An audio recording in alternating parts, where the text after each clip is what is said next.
दोस्तों नमस्कार, कैसे हो आप सब। आशा करता हूँ अच्छे होंगे। दोस्तों आज है दिन मंडे का और आज डेट है 12 दिसंबर 2022। टाइम अभी हो रहा है दोस्तों 6:22 और मैं अभी आ चुका हूँ दावड़ी मोड़। और लास्ट ड्रॉप मेरा हुआ था जनकपुरी C4 के पास में। और ये पिकअप मैंने लिया था रजौरी गार्डन से लास्ट। और दोस्तों आज मैं मॉर्निंग में निकला था, करीब 9 बजे निकला था। और 9 बजे निकला था तो पहली ट्रिप मेरे पास आई थी गुड़गांव की। तो जैसा कि आप जानते हो गुड़गांव तो मतलब फर्स्ट ही होता है जाना, और कहीं की लोकेशन देता नहीं है। जितनी भी इसके पास सेटिंग है पूरी कि गुड़गांव वाली जो गाड़ियां हैं सिर्फ उसको गुड़गांव में ही अटका के रखना है। बट हम भी मतलब जाना इसलिए चला जाता हूँ क्योंकि आपको पता है सुबह मॉर्निंग के टाइम में क्या है कि मैं जहाँ रहता हूँ द्वारका साइड, उस तरफ चारों तरफ जाम हो जाता है। जस्ट लाइक आप इधर पालम साइड जाओगे तो पालम साइड पूरा जाम मिलेगा। उत्तम नगर वाली साइड से कहीं और जाओगे तो वो साइड आपको जाम मिलेगा। तो उस जाम से बचने के लिए क्या है कि गुड़गांव राइड फर्स्ट जो मिलती है वो ठीक रहती है। बट उसके बाद क्या है कि गुड़गांव जाने के बाद आपको बस वहाँ रुकना नहीं है। रुकोगे तो आप फिर वहाँ पर रुके ही रह जाओगे, क्योंकि आप सोचोगे कि 1-2 ट्रिप और कर लेते हैं गुड़गांव में, तो वो वहीं काम खराब ये कर देता है ऊबर हमारा। क्योंकि कई भाइयों के साथ हो जाता है। मेरा तो अपना एक्सपीरियंस है तो मैं आपके साथ शेयर कर देता हूँ जो भी होता है। मतलब मैं कोशिश यही करता हूँ दोस्तों कि बस गुड़गांव पहुँचो, गुड़गांव से तुरंत लोकेशन लगाओ। और जब आप लोकेशन लगा दोगे तभी आपके पास दिल्ली की साइड की बुकिंग आएगी। अदरवाइज उसके बाद 10-11 के बाद तो फिर सिलेक्टेड ही बुकिंग होती है, जो कि रेलवे स्टेशन या एयरपोर्ट साइड की होती है। तो मैंने सेक्टर 26 ड्रॉप किया था। सेक्टर 26 ड्रॉप करते ही मेरे पास आ गई थी सेक्टर 24 की राइड। 24 मैंने इसलिए ले ली, मैंने कहा साइबर सिटी से DLF 24 पहुंच जाएंगे। तो वहां पर छोड़ते ही मैं DLF 24 पहुंच गया था। तो वहां से मेरे पास सीधा एयरपोर्ट की टर्मिनल 1D की मिल गई थी राइड। सॉरी 1D नहीं, टर्मिनल 3 की राइड आई थी। तो टर्मिनल 3 मैंने छोड़ा। टर्मिनल 3 से फिर मैं वापस आपको मैंने सैटरडे को आपको बताया था महिपालपुर जाने वाला रूट थोड़ा सा चेंज किया हुआ इन्होंने, उसे आपको डाइवर्ट कर दिया है टूवर्ड्स। जब हम वहाँ एरोसिटी वाली साइड पे जाते हैं या आप समझ लीजिए टर्मिनल 1 की तरफ हम जाते हैं, तो वहाँ रूट चेंज करके वहाँ 1 किलोमीटर आगे जाके इन्होंने रेड लाइट बनाई है, वहाँ से यूटर्न लेकर आना पड़ता है। तो मैं उसी तरफ जा रहा था। तो मैं सोचा था महिपालपुर के होटलों की साइड पे जाऊँगा। वहाँ से जाने से पहले ही मेरे पास एरोसिटी से बुकिंग आ गई। रोस्ट होटल है जो रोजिट होटल, तो वहाँ से पिकअप आया चांदनी चौक का। चांदनी चौक में फॉरनर्स का पिकअप था, तो उनका फटाफट पिकअप लिया। वहाँ से फिर चांदनी चौक जाने में कम से कम 1.5 घंटा लग गया मेरे को। तो 1.5 घंटा लगा भी, और मतलब कोई खास बिल भी नहीं बनाया ऊबर ने। 22 किलोमीटर में 259 रुपये दिए। वो तो फॉरनर्स कस्टमर थे, उनका मैंने जब वॉलेट चेक किया था उन्होंने 25 रुपीज़ टिप भी दे दी थी। तो कुछ होते हैं सही पैसेंजर जो कि टिप दे देते हैं, नहीं तो अदरवाइज ऊबर में जो बिल हम एक्सेप्ट करते हैं सोचते हैं कि अच्छा खासा बने, बट वो बनता नहीं है। अब पहले आपको पता CNG के टाइम जब रेट बढ़वाए थे उस टाइम थोड़ा सा बिल बढ़ने लग गया था। उसके बाद फिर दोबारा से वही चीज़ होगी, दोबारा मतलब कम बिल बनाने लग गया। 22 किलोमीटर का बिल 259 रुपये। आप खुद सोचिए दोस्तों, 1.5 घंटे में ट्रिप ड्रॉप कर रहे हैं और चांदनी चौक जैसी लोकेशन में आपको पता है हालत ख़राब हो जाती है। मतलब तो दावड़ी साइड में भी इतना गंदा जाम लगा हुआ है। तो चांदनी चौक मैंने वहाँ से उनको छोड़ के मैं बाहर ही निकला था ISBT वाली साइड पे। ISBT पे देखता क्या हो कि वहाँ पर दोस्तों जैसे कि मैंने आपको बताया था खतरे की घंटी रहती है हमेशा। वहाँ कभी भी आप जाओ तो वहाँ ISBT साइड तो गाड़ी लगाना ही नहीं है। जहाँ आपने लगा दी गाड़ी, अब आप सोच रहे होंगे कि टॉयलेट करने भी जाओगा, तुरंत आपका एनफोर्समेंट की गाड़ी आ जाएगी और वो फिर वो आपके आगे लगा देंगे। और वही चीज़ हो रखी थी। जैसे ही मैंने ISBT की तरफ लिया तो देखा 4-5 कैब वालों को रोक रखा था, और साथ में 1-2 छोटे हाथी जो हम बोलते हैं उनको रोक रखा था। मतलब 5-6 जनों को पकड़ रखा था एनफोर्समेंट वालों ने। बस कारण क्या था? कारण वही था, साइड पे लगा रखी थी। और फिर वही है, एक एक करके गाड़ी की तरफ बुलाते हैं और फिर अपना जितना आपकी श्रद्धा है, आपके पास जितना होगा जेब में उतना निकाल लेंगे। तो यही चीज़ होती है चालान। मतलब तो मैं कई बार भाइयों को बोल चुका हूँ कि दोस्तों अगर उस तरफ जाओ ISBT साइड तो आप मतलब उस तरफ गाड़ी कभी मत लगाना। मैंने तो सबक ले लिया है। मैंने तो खुद अपनी आंखों से देखा है, जनकपुरी हो गया, ये हो गया, क्योंकि अब इनके पास गाड़ियाँ एनफोर्समेंट की बहुत ज़्यादा आ चुकी है। तो कहीं भी बस लाइन में आप खड़ी मत करो गाड़ी, ठीक है। मानता हूँ ये चीज़ गलत है, अब गवर्नमेंट तो अपना वो जमाती है, बट औरों के लिए सोल्यूशन नहीं देना कि भाई कैब वाले भी तो है, लेफ्ट में ड्रॉप ही करेंगे, किसी को लेफ्ट साइड में उतरना है तो लेफ्ट साइड ही जाके हम उतारेंगे ना, बीच रोड पे तो नहीं उतार सकते। तो वो ये आर्गूमेंट कर नहीं सकते गवर्नमेंट से, और खासकर एनफोर्समेंट वालों से, ट्रैफिक वालों से। आपको पता है जितना हम बोलेंगे उतना ज़्यादा वो, उनको पता है किस तरीके से फंसाया जाता है, डराया जाता है ड्राइवर को। तो ड्राइवर है डर जाएगा जितना है, अब वो हाथ पैर ही जोड़ेगा ड्राइवर, वो तो कुछ कर नहीं सकता। तो इस वजह से क्या है कि जितना होता है 500 600 जो 1000 में बंदे रफा दफा करते हैं, क्योंकि कोर्ट में कौन वो करेगा, गाड़ी सीज करवाएगा, इससे बढ़िया दे जाके नखिए। तो ऐसी गलती दोस्तों करो मत कि उस तरफ जाओ और जाके फिर आपका मतलब नुकसान हो।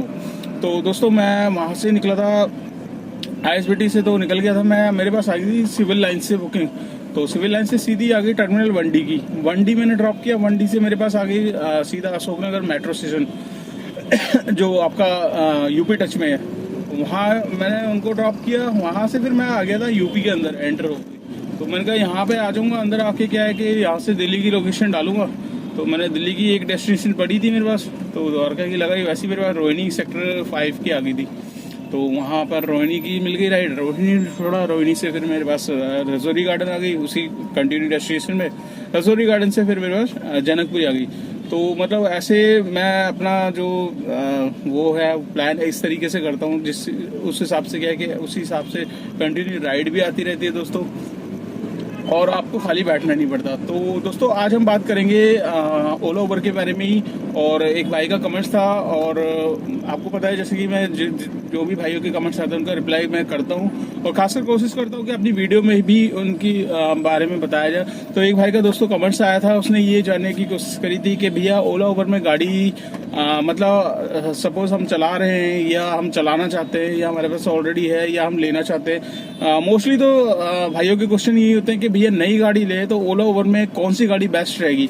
देखिए दोस्तों, सबसे पहले आपको जैसे कि पता है मैं किसी भी भाई को प्रेफर नहीं करता इस लाइन में आने के लिए, बट हाँ जो भाई ऑलरेडी इस लाइन का है, वो अपनी सपोज ड्राइविंग लाइन में था, वो अपनी नई गाड़ी लेकर डालना चाह रहा है, या किसी प्राइवेट लाइन में था वो इसमें डालना चाह रहा है, तो वो उसे पता है कि हाँ मैं निकाल सकता हूँ। तो मैं सबसे पहले उन भाइयों को यही बोलता हूँ कि भैया पहले एक्सपीरियंस करो, मार्केट सर्वे करो, मार्केट का हाल जानिए, कैसा काम है कैसा नहीं है, ठीक है, उसके बाद ही इसमें हाथ डालना। क्योंकि हम लोग अपनी, अगर मैं अपनी दिखा रहा हूँ तो मेरी गाड़ी फ्री है, इस वजह से मेरी अर्निंग इतनी हो जाती है।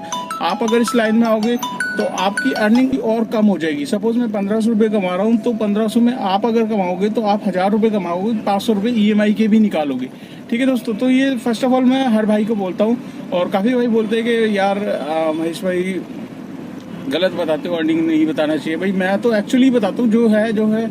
अब इसमें छुपाना क्या, मैं वैसे हवा में बात तो नहीं करता कि मैं भैया 4000 कमा रहा हूँ, 5000 कमा रहा हूँ। कुछ भाई आप देखते होंगे किसी और की वीडियो, वो तो आपको सीधे सीधे दिखाता है 4000 5000, तो ये सब चीज़ें मैं नहीं दिखाता। बाकी मैं कोशिश करता हूँ जो भी भाई की वो रियल चीज़ें मैं फैक्ट बताता हूँ। तो दोस्तों आज हम बात करेंगे ओला उबर में मतलब कौन सी गाड़ी मतलब लेनी चाहिए, कौन सी नहीं लेनी चाहिए। देखिए मेरे ख्याल से मेरे पास है वैगनआर गाड़ी, तो वैगनआर गाड़ी में मेरे को एक चीज़ का अफसोस यही रहता है दोस्तों, क्योंकि इस पर आउट स्टेशन नहीं मिल पाती मेरे को, ठीक है। आउट स्टेशन मिलती है पर लोकल मिलती है, जैसे लाइक मेरठ सोनीपत यहाँ तक की सीमित रहता हूँ। तो गाड़ी ऐसी होनी चाहिए आपके पास कि आपको मतलब ओला उबर के भरोसे नहीं रहना चाहिए। मतलब ओला उबर में अगर आप चला रहे हो, अगर आपका मन नहीं है तो आप किसी प्राइवेट कंपनी में भी लगा सकते हो। प्राइवेट कंपनी जैसे लाइक MNC हो गया, गुड़गांव में इतनी कंपनियां हैं MNC की, होटल्स वगैरह हो गए, एयरपोर्ट पे हो गए, फिक्स रूट पे हो गया, बहुत सारी जगह हैं जहाँ पर आप अपना टैक्सी स्टैंड पे आप अपने गाड़ी मतलब अटैच कर सकते हैं, जिससे क्या है कि आपको आउट स्टेशन की बुकिंग मिल सकती है। तो ये सारे बेनिफिट्स जो हैं दोस्तों वो आपको डिज़ायर गाड़ियों में मिलेंगे। डिज़ायर, एसेंट, ये जो गाड़ियाँ हैं इन पे आपको मतलब आप इस गाड़ी से ये क्या है कि एक तरीके से ऑलराउंडर गाड़ी है, जिसमें क्या है कि आपको रुकना नहीं पड़ेगा, ठीक है। ओला उबर चला रहे हो आप, उसमें आपको रुकना नहीं पड़ेगा, आपके पास कंटिन्यू बुकिंग आएगी, छोटी भी बुकिंग आएगी, बड़ी भी बुकिंग आएगी। बस 6 सीटर की बुकिंग नहीं आएगी, क्योंकि 6 सीटर की एक्सेल की वो एक्सेल वालों के पास ही आती है। बट एक्सेल वालों का क्या है कि आपको पता है उनका काम होता है कम, बट वो एक ही राइड में पूरे दिन का खर्चा निकाल लेते हैं। और जबकि जो मीडियम उसमें आती है, जैसे डिजायर ये हो गया, तो इसमें क्या है कि ये ऑलराउंडर गाड़ी है आपकी, तो इसमें आपको बेनिफिट ये मिल जाएगा कि इसमें आपको आउट स्टेशन की भी मिल जाएगी। ऑल इंडिया परमिट गाड़ी लोगे तो आप आउट स्टेशन भी जा सकते हो। तो बहुत सारी मतलब इसमें ये सुविधा है कि आप रुकोगे नहीं इस गाड़ी को लेने के बाद। बाकी अगर आप सिर्फ लोकल करना चाहते हो, ओला उबर ही करना चाहते हो, तो आप छोटी से छोटी गाड़ी सेलेरियो भी ले सकते हो, वैगनआर भी ले सकते हो। तो इसमें भी फ़ायदा है। हालांकि वैगनआर मेरे पास भी है, तो मैं बस एक ही चीज़ से मार खाता हूँ कि मैं बाहर नहीं जा पाता इसे लेके। और बाहर जाने के लिए एक तो NCR परमिट है, परमिशन लेनी पड़ती है, तो 10 चीज़ें होती है। तो ऑल इंडिया परमिट लोगे आप तो उसमें काफ़ी सारे बेनिफिट होते हैं दोस्तों।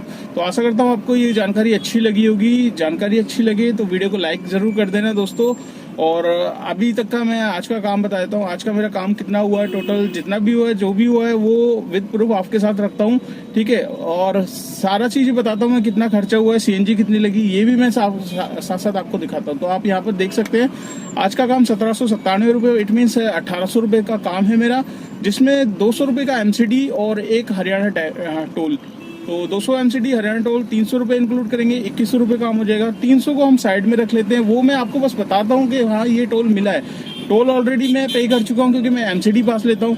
उसमें क्या है कि एवरेज निकलती है 1000-1500 रुपये, आप एक्स्ट्रा निकाल सकते हैं। आपके ऊपर है, आप जितना ज़्यादा पैसा मतलब NCR में जाओगे तो आपको बस टोल रिफंड में आता ही आता है। तो मेरे पास 1000-1500 रुपये तक का मैं निकाल लेता हूँ। कभी कभी लॉस भी होता है, बट कभी कभी बराबर भी होता है। तो इसमें ये होता है, डर नहीं होता। MCD पास है तो आप कहीं भी गुड़गांव निकल जाओ, UP निकल जाओ, वापस आपको खाली आना, तो आपको किसी को पैसे देने नहीं है, आप तुरंत वहाँ से पास होकर निकल जाओगे।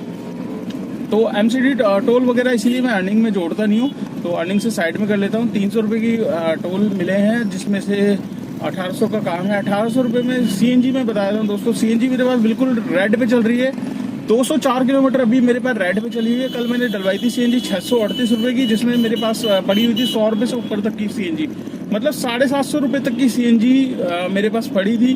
क्योंकि आपको भी पता है ठंड का टाइम है, ठंड के टाइम में क्या है कि प्रेशर बहुत अच्छा मिल रहा है CNG पंप पे। आप एक बार डलवाओगे CNG तो वो आपका शाम तक पूरा कवर अप करेगी। तो वही चीज़ होगी, 2100 रुपये के काम में 750 रुपये की CNG लग रही है दोस्तों। और सॉरी 1800 का काम में 1800 के काम में 750 की CNG लग रही है। और बच रहे हैं मतलब CNG अभी रेड पे ही है, 50 रुपये तक की मेरे पास पड़ी है। 204 किलोमीटर चल चुकी है, तो 700 रुपये आप इसमें से माइनस कर लोगे। 1800 रुपये में से जो नेट इनकम आ रही है मेरी 1100 रुपये की आ रही है दोस्तों। तो ये 1100 रुपये मेरी नेट इनकम है, इसमें मुझे किसी को नहीं देना, बस गाड़ी की मेंटेनेंस निकालनी है और गाड़ी के जो भी अपना घर का वो है वो सब इसी में होता है। तो दोस्तों कभी सही भी हो जाता है, कभी ऊपर भी हो जाते हैं, मतलब ऑन एवरेज मेरी 1000-1500 की रहती है। तो जब भी मैं काम करता हूँ, बाकी लॉगिन आवर पे भी डिपेंड करता है। अब सुबह मैं निकला था 9 बजे और अभी मैं जा रहा हूँ 6:15 बजे, मतलब 6 बजे मैंने ड्रॉप कर दिया है। तो आपका 10 से 6 8 घंटे का काम है, 1 घंटा लंच भी होता ही है। तो 8 घंटे में आप इतना काम निकाल सकते हो। 12 घंटे काम करोगे तो 12 घंटे में और 400-500 1000 रुपये तक का काम हो जाता है। डिपेंड करता है राइड पे, सर्च पे, लंबी राइड पे, ये सारी चीज़ें बहुत ज़्यादा डिपेंड करती है। तो दोस्तों इस वीडियो को मैं यहीं पे एंड कर देता हूँ। वीडियो आपको कैसी लगी लाइक करना, चैनल पे फर्स्ट टाइम हो तो चैनल को सब्सक्राइब कर लेना, दोस्तों के साथ शेयर कर देना। और अगर आप मेरे फेसबुक पेज पे हो तो उसको भी फॉलो कर लो दोस्तों, उस पर भी थोड़ा प्यार दो। फेसबुक वीडियो को भी आगे फॉरवर्ड कर देना दोस्तों।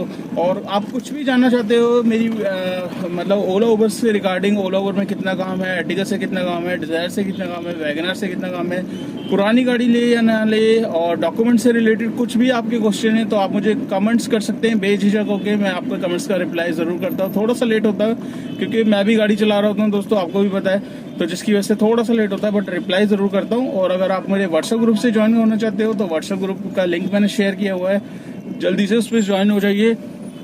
और अगर आप मुझसे बात करना चाहते हैं तो नंबर भी मैंने शेयर किया हुआ है। कई भाइयों की शिकायत है नंबर नहीं लगता दोस्तों, कई बार फ़ोन स्विच ऑफ हो जाता है, क्योंकि वो सिर्फ नंबर मैंने आप ही के लिए खोला हुआ है और वो कई बार स्विच ऑफ हो जाता है, उसे चार्ज करना भूल जाता हूँ।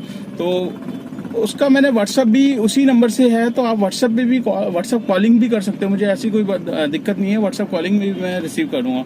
तो ठीक है दोस्तों, वीडियो को करते हैं एंड और मिलते हैं कल नेक्स्ट डे नेक्स्ट रनिंग पे। Till then bye.